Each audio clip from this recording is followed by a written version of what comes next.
Hello दोस्तों, कैसे हैं आप सब। उम्मीद करते हैं कि बढ़िया होंगे, है ना। इस ठंडी में आपकी पढ़ाई भी बढ़िया चल रही होगी और हम लोग भी 24/7 आवर आपके लिए लगे हुए हैं, है ना। मैंने तो बहुत कुछ चीज़ें दांव पे भी लगा रखी हैं, खुद के एग्जाम को भी दांव पे लगा दिया है ना। तो अभी फिलहाल हम आपसे कुछ फाइनल स्टेप की बात करने वाले हैं, क्योंकि लंबे समय से तैयारियां चल रही हैं। कुछ पुराने स्टूडेंट हैं, कुछ नए स्टूडेंट हैं। सबसे जो अहम मुद्दा ये है कि सिलेबस को तय समय में कैसे खत्म किया जाए। मैं बहुत कम समय में अपनी बात को खत्म करूंगा, ध्यान से सुनिएगा।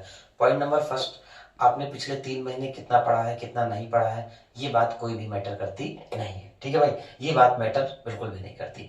मैटर ये करता है कि अगले 45 से 50 दिन आपकी रणनीति क्या रहेगी। बड़ी सिंपल सी बात है। मैंने क्या कहा, 45 to 50 डेज आपकी रणनीति क्या रहेगी, पहला पॉइंट।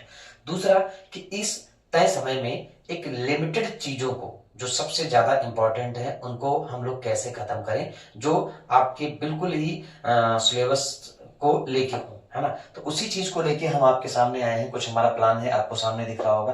पहले मैथ्स है, फिर रीजनिंग है, फिर जीएस है और फिर हिंदी है। मैथ्स में हमने जो प्लान किया है वो आपको सामने दिख रहा होगा कि पीवाईक्यू को हमने 3 कैटेगरी में बांट दिया है, यूपीपी, यूपीएसआई, एसएससीजीडी, और सेम हमने रीजनिंग में भी रखा है। ठीक है। और बात आती है जीएस और हिंदी की, तो जीएस और हिंदी में हमारी जो क्लासेस रहेंगी वो पहले तो थ्योरी क्लास रहेगी, ठीक है, जो भी उस दिन चैप्टर होगा। उसके बाद आप देख रहे होंगे पीवाईक्यू शीट मिलेगी आपको उसी चैप्टर की। पीवाईक्यू में सेम कहानी रहेगी, यूपीपी, यूपीएसआई और एसएससीजीडी। और ये चीज आपको जनरल स्टडी में भी मिलने वाली है ना, और यही चीज आपको हिंदी में भी मिलने वाली है।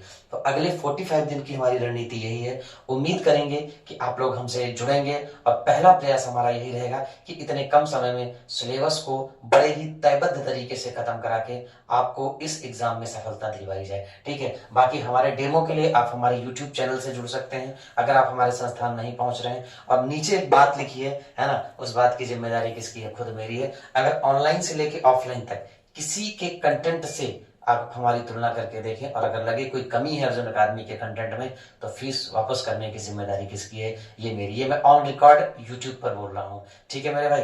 तो कल मिलते हैं एक जबरदस्त क्लास के साथ और टारगेट हमारा रहेगा यूपीपी 2024। जय हिंद।